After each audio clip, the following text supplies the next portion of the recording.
Olha, nós já falamos aqui no Cidade sobre que esse mês de outubro, inclusive, é o mês de prevenção ao câncer de mama.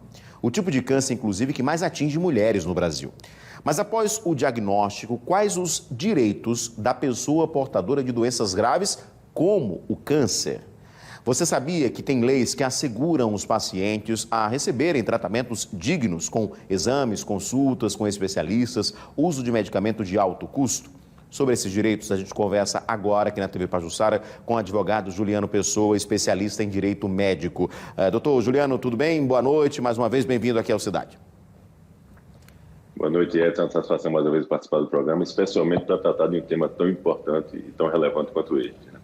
Especialista em direito à saúde, né? E sempre está nos ajudando a entender essas situações aqui. Doutor, em relação ao câncer, vamos dar o exemplo do câncer porque nós estamos vivendo o Outubro Rosa, que é o mês de conscientização. Mas assim, várias doenças consideradas graves, elas têm leis específicas que garantem esse acesso à saúde, mesmo que, por exemplo, o Estado, o município, o governo federal não ofereçam de forma mais rápida, é isso?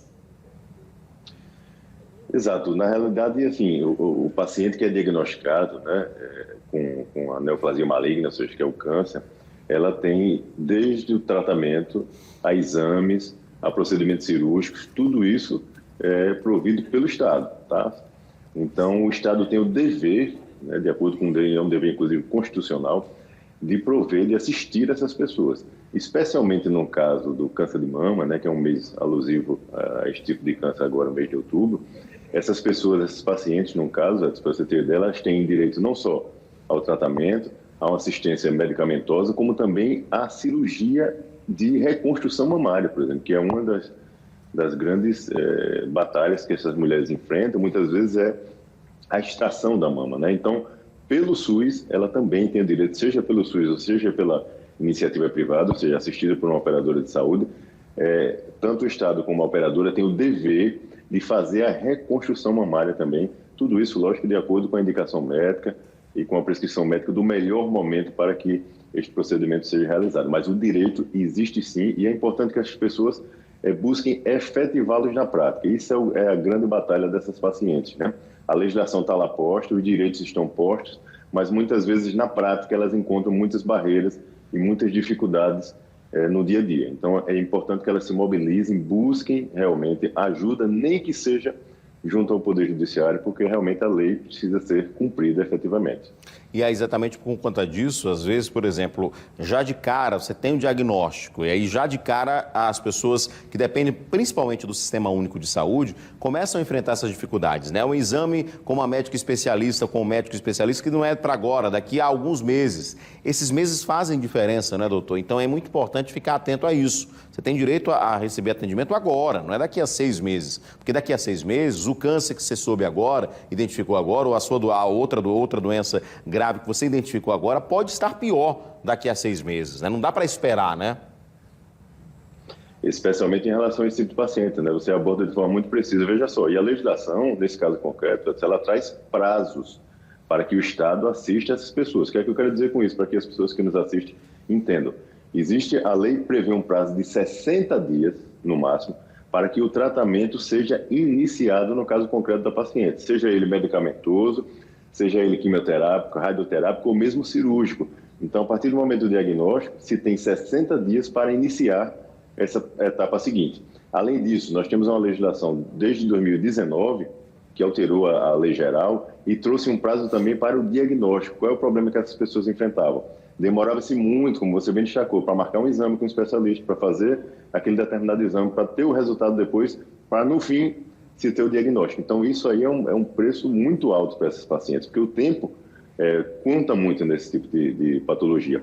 Então a legislação trouxe uma previsão agora de 30 dias, ou seja, se o profissional médico, ao se deparar com esta paciente, a principal hipótese diagnóstica dele for a neoplasia maligna, ou seja, for o câncer, ele tem que recomendar com urgência todos os exames que essa paciente necessita para que ele conclua esse diagnóstico.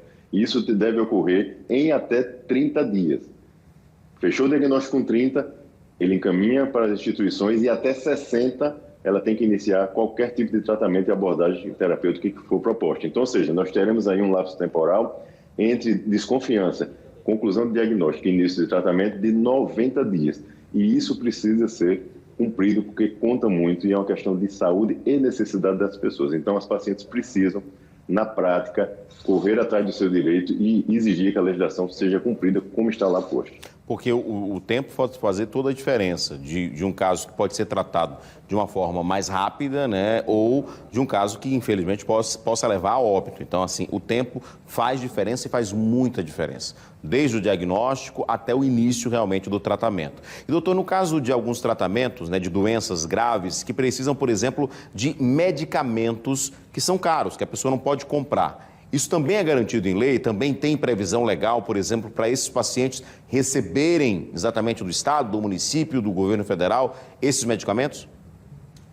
Sim, sim. Existe a previsão também não só de assistência de tratamento e terapêuticos, mas também de terapêutica medicamentosa. Então, as pessoas são assistidas, sim, tanto pelo Estado como pela rede privada, com medicamentos para esse tipo de patologia. Então, ela tem, sem qualquer dificuldade, essa é a regra geral, que obter, sim, esse tipo de tratamento, além de tantos outros benefícios, que muitas vezes não chegam lá na ponta para os pacientes de maneira geral, entendeu, Edson? Como, por exemplo, ele pode requerer, a depender do caso concreto, se ele se enquadrar nos requisitos, um benefício junto à Previdência Social, caso ele esteja necessitando naquele momento.